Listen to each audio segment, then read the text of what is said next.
Revelados. Bueno, y en esta media hora de programa vamos a conversar con uno de los constitucionalistas más reconocido, que hoy viene a ponerle voz a nuestra Constitución Nacional. Además, es profesor de grado de la Universidad de Buenos Aires, de la UAI y de la UB.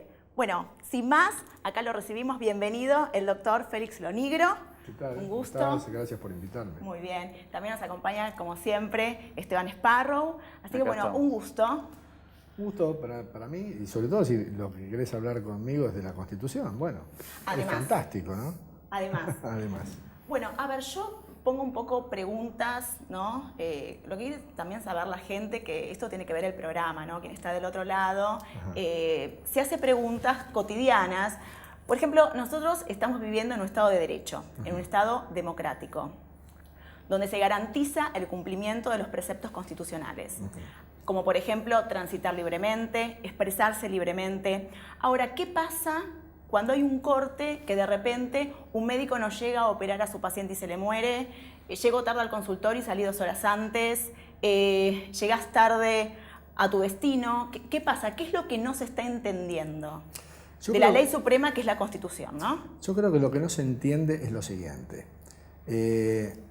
La Constitución es un instrumento de organización jurídico y política. O sea, si existe un Estado, es porque hay una organización política. Y esa organización política puede darse a través de una Constitución, eso es un Estado de Derecho, o por fuera de una Constitución. Entonces, por ahí estamos hablando de un Estado policial, un Estado de Derecho. La Constitución da derechos y libertades, limita el poder de los gobernantes, por un lado, y da libertades y derechos a la gente. La Constitución básicamente es libertades para la gente y límites para los gobernantes. Ahora, esos derechos que la Constitución consagra, algunos expresamente, otros implícitamente, llamamos derechos implícitos. Sí, que no están escritos. Claro, porque hay derechos, o sea, el constituyente no puede hacer una enumeración total de los derechos. Se sabe que la gente somos todos nosotros, podemos hacer todo. Lo que pasa es que si todo el mundo hace lo que quiere, entonces nos estamos perjudicando. ¿Dónde están los derechos del otro? Exacto. Entonces, por eso es necesario que haya una organización política con gobernantes que respeten esos derechos, pero que también le pongan límites para que haya un orden social. Entonces, justamente lo que no se entiende es que cuando la Constitución da un derecho, al mismo tiempo le dice al legislador, usted reglamente y regule esos derechos. Ahora, no los altere, pero regúlelos. Al regularlo a un derecho, el gobernante lo que hace es acotarlo, limitarlo de alguna manera. Por ejemplo, el artículo 14, tan famoso de la Constitución, ¿no?, que consagra los derechos civiles, dice, todos los habitantes gozan de los siguientes derechos. Pero también dice, conforme a las leyes que reglamentan su ejercicio. De alguna manera hay que dosificar ese crudo o esa... Es que si todo el mundo ejerce sus derechos sin límites, estamos en una anarquía. Justamente lo que el Estado y las autoridades tienen que hacer es evitar que haya una anarquía. Entonces, se reglamentan esos derechos. Vos me hablás del tránsito. Sí. 20, 50, 100, 200 tipos se paran en la 9 de julio, cortan la avenida. Nos perjudica a todos. Hay un sector que se está manifestando, un deseo, una queja, bien. Pero también hay otro sector que se levantó temprano, que quiere ir a trabajar, que no llega a su trabajo. Entonces, pareciera que no se entiende, entonces hay un problema de interpretación de la voluntad del legislador. No, toda esa gente que está cortando la calle te dice y argumenta que está ejerciendo el derecho de peticionar a las autoridades. Sí. ¿Existe ese derecho? Sí, existe. Está tutelado en la Constitución. Y expresamente, es el artículo 14. O sea, nadie objeta que ellos estén ejerciendo un derecho. Pero yo, que ando por la calle, vos que andás por la calle, el que quiere ir a trabajar, el que quiere ir a educar, a aprender, a curarse, también tiene derechos. Tiene sus derechos. Entonces yo de pronto me bajo del auto y le digo, mirá, vos tenés el derecho de peticionar, pero yo tengo el derecho de circular y de trabajar y de ejercer industria y comercio. Entonces, a ver, ¿cómo hacemos, flaco? Porque vos estás ahí ejerciendo un tuyo y no me dejás a mí ejercer el mío. Claro, el punto medio, ¿no? ¿Dónde está? Es que lo que pasa entonces es que el derecho que está ejerciendo ese o esos que cortan la calle se convierte en abusivo. Exacto, ¿Por hay qué? un abuso. Porque perjudica a los demás.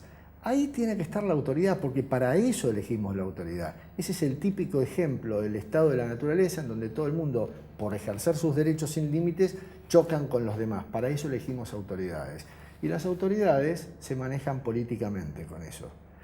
Dicen, ¿qué me conviene hacer políticamente?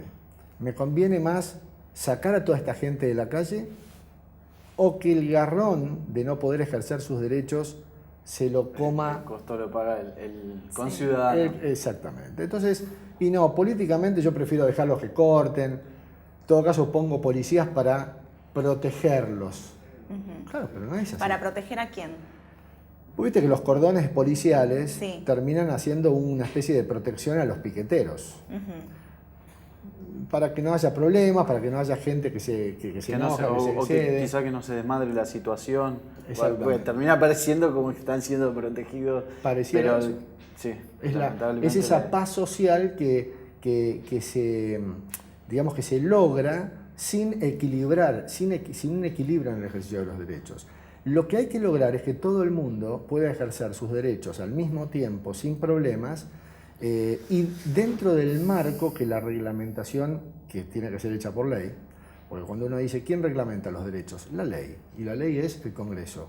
Claro. Entonces, ahí está el legislador, que es el que tiene que poner un límite en el ejercicio de los derechos de todos, pero al mismo tiempo consagrar esa libertad que hace que todos podamos ejercerlo. Es un delicado equilibrio. Un Es trabajo una- de malabarista. Es Es una difícil. línea muy delgada. Exacto. Claro, que, bueno, lamentablemente uno la paga, ¿no?, de este lado porque está establecido en la Constitución. No hay ley por encima de la Constitución. No. Pero después está también para explicarle a los chicos cuando estudian la Constitución, que hay una materia en la primaria, en la secundaria, instrucción cívica, Sí. que esto no es así, es lo que debería ser, ¿no?, a lo que es, o sea, esa brecha. ¿Cómo hace un maestro que corta una calle, porque esto ha pasado, maestros que han cortado una calle por reclamos, para ir a explicarle al alumno que el ejercicio de los derechos de uno termina donde empieza el ejercicio de los derechos de otro? Bueno, los maestros también manifestándose. Por supuesto. Y ve a la maestra que lo recibe todos los días en el aula, que lo acompaña en el aprendizaje diario y la ve también manifestando un derecho, cortando Cortando una calle, una Entonces, avenida. Entonces, sí. ¿cómo ve el ejemplo el alumno? ¿No? Es difícil. Y ahí está Puede tener una distorsionado. doble mirada, a lo mejor el alumno dice, o sea, toma el ejemplo de la lucha, porque de alguna manera está reclamando. El tema, lo que creo que hablando de derechos absolutos y no absolutos, quizás son las formas, que eso es lo que podemos poner en tela de juicio, porque reclamar a cualquier persona le corresponde, es el derecho constitucional. Por el tema supuesto. está que no avasalle otros derechos y ahí tiene que intervenir tanto el Poder Ejecutivo, si llega al Poder Judicial también, buscando armonizar cómo pueden conjugar todos esos derechos, que es lo que decía Félix inicialmente.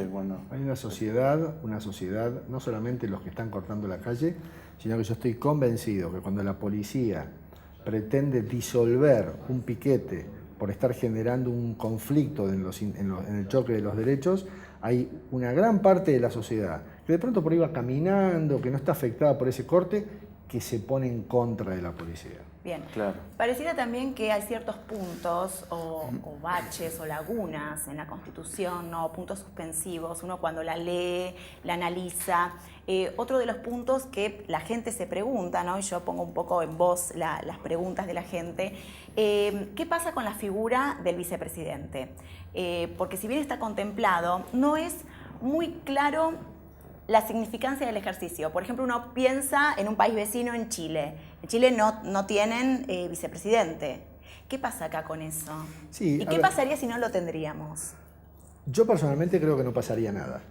O sea, yo la verdad que creo que el presidente en la Argentina es un cargo, Es un peso fuerte. pero digamos, es un peso fuerte desde el punto de vista de la carrera política, sí, porque si alguien es vicepresidente de la nación, evidentemente la carrera política, si vos en tu currículum pones que fuiste vicepresidente de la nación, bueno, desde el punto de vista del cursus honorum es importante. Pero la verdad es que el vicepresidente tiene una... A ver, ¿cuál es el rol del vicepresidente? El vicepresidente tiene dos roles, Sí. dos roles constitucionales. El primero, reemplazar al presidente en caso de ausencia. Eso está previsto en el artículo 88. Fue creado para reemplazar al presidente en caso de ausencia. Pero mientras tanto, el constituyente, mientras no reemplaza al presidente, porque la mayor parte del tiempo no lo está reemplazando el presidente, le dio otro rol para que todos los días haga algo. Porque si no, es alguien que está ahí esperando. Sí. Bueno, ¿cuál es el rol de cada día? Ser presidente del Senado. Claro. Entonces, son dos roles constitucionales: presidir el Senado cada día y reemplazar al presidente en caso de ausencia. Ahora, fíjate vos esto. La situación de esperar es como un arquero suplente. El arquero suplente está sentado en el banco. Está esperando que el arquero titular le pase algo. No es que lo esté esperando, sino que está preparado por si al arquero titular le pasa algo, el tipo lo está reemplazando. O sea, es un cargo en expectativa ese que tiene, que es el principal. Sí. El otro, vos mirás en el Senado, el que ocupa todos los días, es un cargo que a la gente no le importa demasiado. ¿Por qué? Porque desde ese cargo el vicepresidente no toma medidas que puedan afectar a la gente, administra el Senado, digamos, ordena los debates. Sarmiento, presidente Sarmiento, Sí. cuando en aquel momento el pueblo no elegía, 1868, 1874, cuando el pueblo no elegía directamente a los presidentes, sino a través de un colegio electoral, el colegio electoral lo había elegido a Sarmiento, que estaba en Estados Unidos y le tuvieron que avisar que se venga porque lo habían elegido presidente, y al vicepresidente Adolfo Alsina. Cuando llegó, Sarmiento preguntó: ¿a quién eligieron como mi vice? Le dijeron Adolfo Alsina. No, dijo, se agarró la cabeza. Claro. Porque no se llevaba bien con Adolfo Alsina. Y después dijo: no importa, total, lo único que va a hacer es tocar la campanita en el Senado, ¿no? Como diciendo, Minimizando. esa va a ser minimizando su Vamos a manejar función. el ring en el Parlamento. La verdad es que en el Parlamento no es legislador, o sea, no es senador. Es alguien que está esperando cumplir el rol para el cual fue creado desde un puesto diario, que significa gerenciar el Senado, administrarlo desde sus recursos y conducir los debates. Entonces, uno se pregunta, ¿en la Argentina ha habido gobiernos o presidentes sin vicepresidentes? Y bueno, a ver, por caso, en la Argentina se murieron 3 presidentes, Sí. ¿no? Ninguno, y fueron reemplazados. Los reemplazantes no tuvieron vice. Claro. O sea, y funcionó el sistema sin ningún problema. Es un puesto suplente que a su vez no tiene suplente. Bueno, cuando el vicepresidente no está, ¿quién reemplaza al presidente cuando el presidente se va al exterior? El presidente provisional del Senado. Pero, digamos, no hay una obligación constitucional de reemplazarlo. La Constitución le dice al Congreso, es el Congreso el que tiene que decidirlo. Nunca se hizo. Una vez sola, en la época de Perón, cuando se murió Hortensio Quijano, el Congreso decidió convocar elecciones. Bueno, el Congreso, fue Perón, el Congreso cumplió la formalidad, y en las elecciones ganó Alberto Teisaire, pero podría haber ganado el radicalismo. Y entonces íbamos a tener un vicepresidente radical, con Perón. Claro.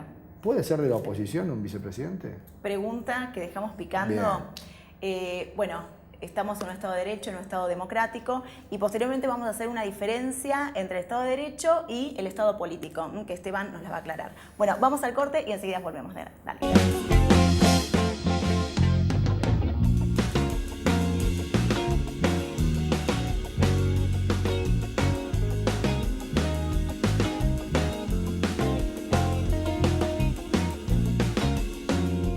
Bueno, y volviendo con la pregunta que habíamos dejado picando, ¿puede convivir el vicepresidente y el presidente con ideologías diferentes? A ver, la respuesta política es no corresponde. Ajá, éticamente. Pero no sé si éticamente. Políticamente diría, no, Sí. ¿cómo el vicepresidente va a ser de la oposición? Tiene que acompañar el programa de gobierno, ¿no? Bueno, políticamente uno puede opinar de distintas maneras. Ahora, yo me pregunto, constitucionalmente, ¿el constituyente ha contemplado la posibilidad de que el vicepresidente sea de la oposición? Y desde el momento en el que establece que si no está el vicepresidente se puede convocar elecciones y en esas elecciones se van a presentar todos los partidos políticos y puede ganar la oposición, es indudable que para la Constitución el vicepresidente puede ser de la oposición.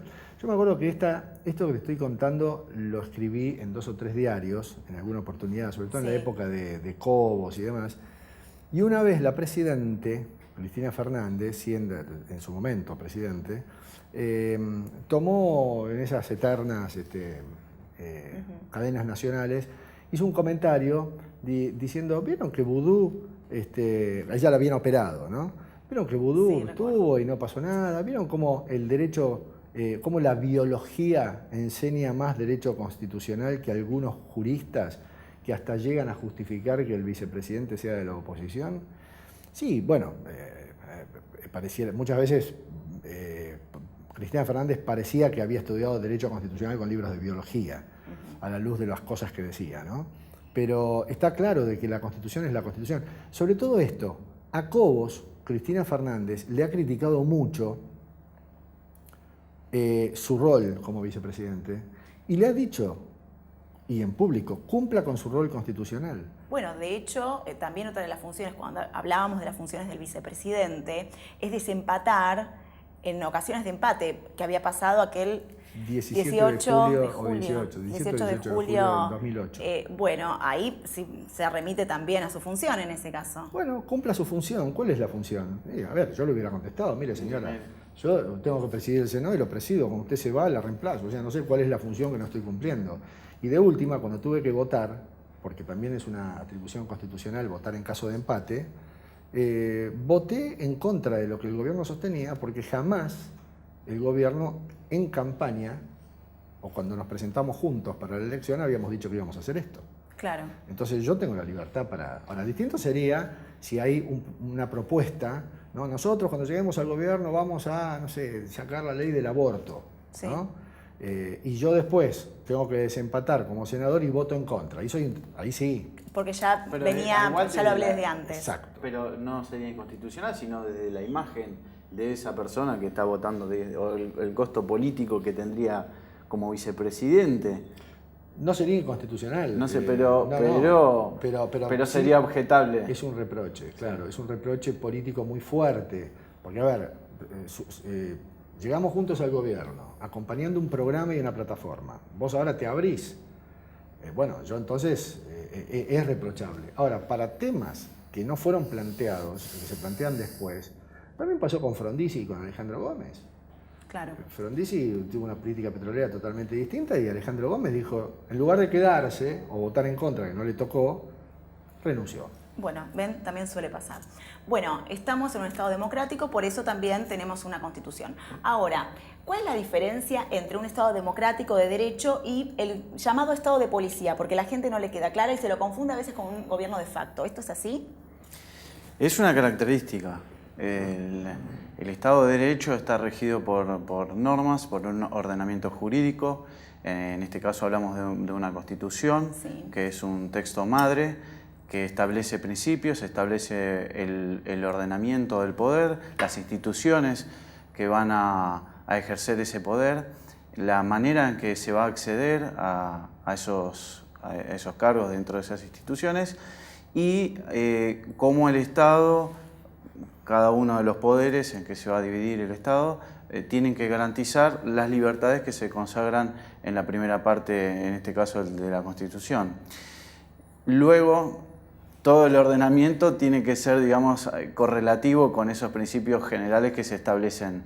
Así que todo lo que venga a ser el Parlamento, el Congreso de la Nación y de cada una de las provincias, tiene que ser respetuoso y en apego y adherencia a lo que se estableció, porque la Constitución estableció los lineamientos que en su momento quienes conformaron esa primera asamblea decidieron darle el curso y el objetivo a seguir en nuestro país.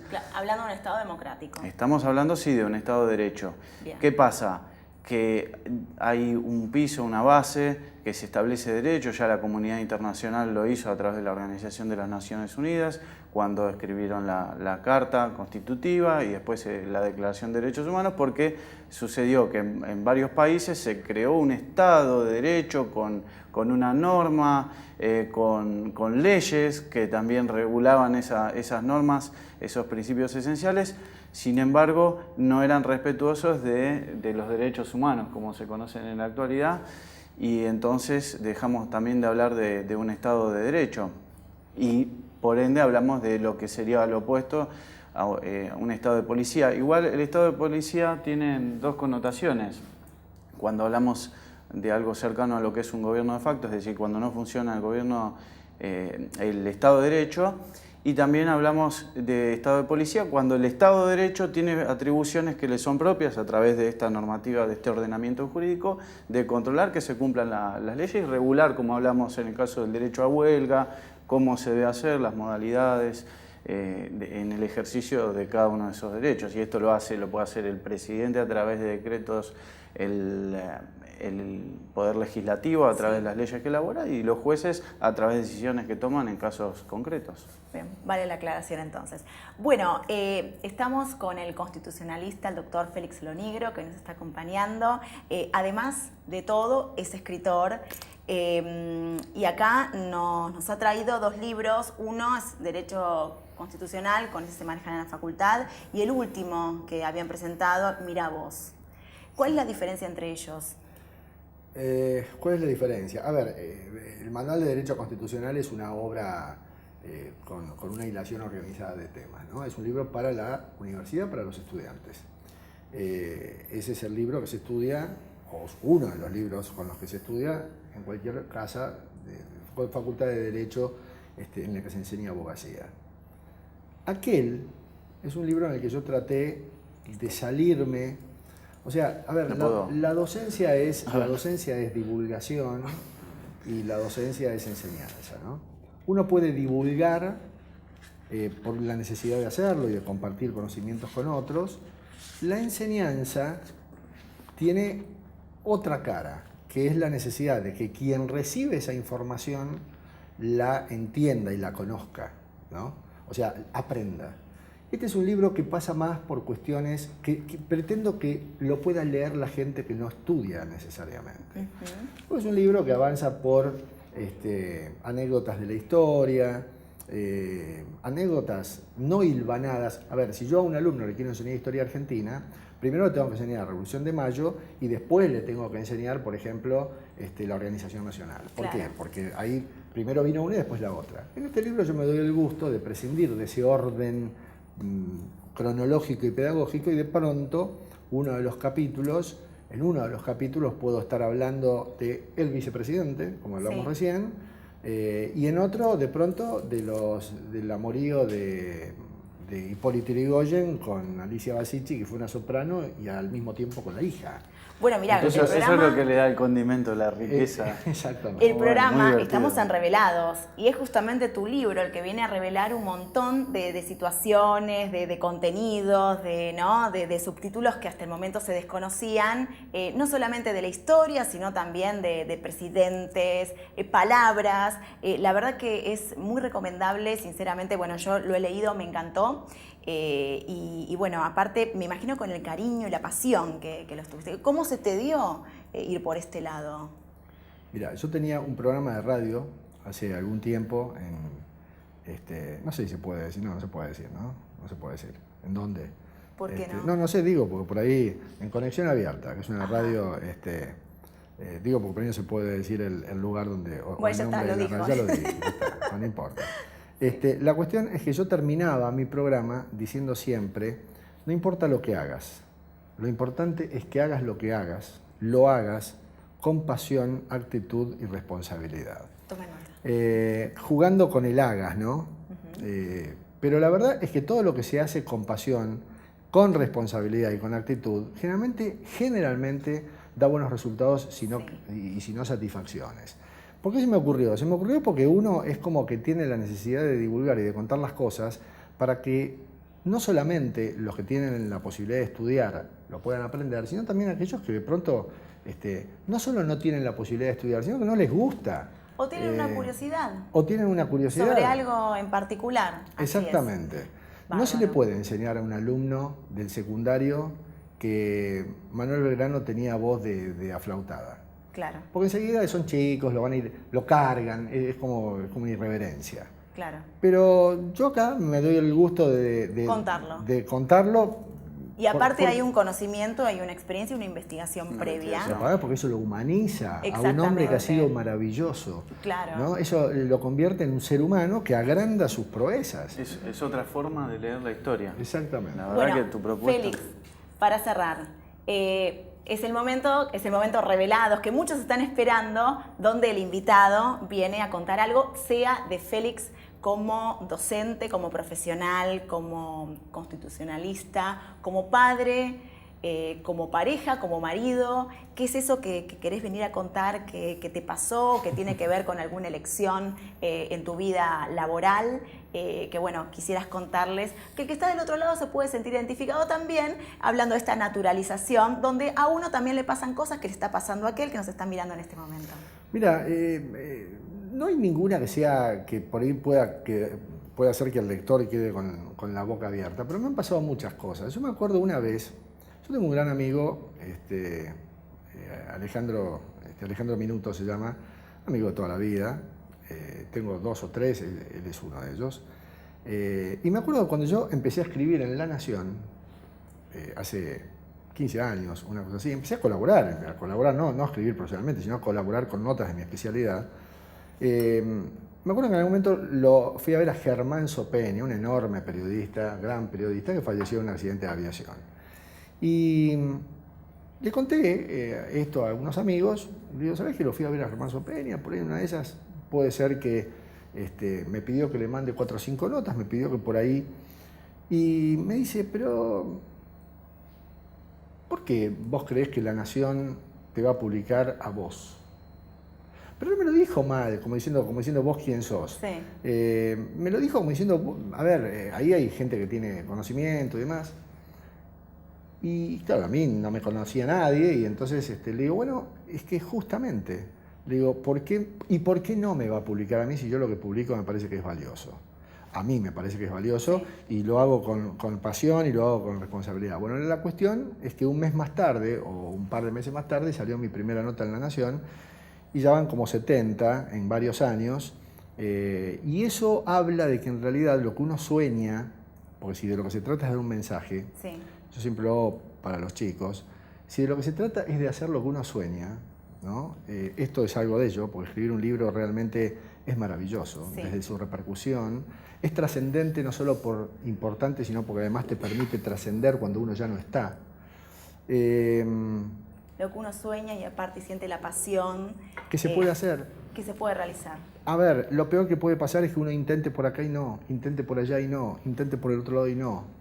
Hay un dicho, sí. hay un dicho que dice, después de 20 años no me voy a arrepentir tanto de lo que hice, sino de lo que dejé de hacer. Efectivamente. Félix, un gusto, un honor haberte tenido acá en el programa. Un gusto haber venido. No, por favor, ya vamos a repetir seguramente. ¿Cómo no? Bueno, gracias a todos ustedes también. Les mando un beso enorme y nos estamos viendo en el próximo programa la semana que viene. Chao.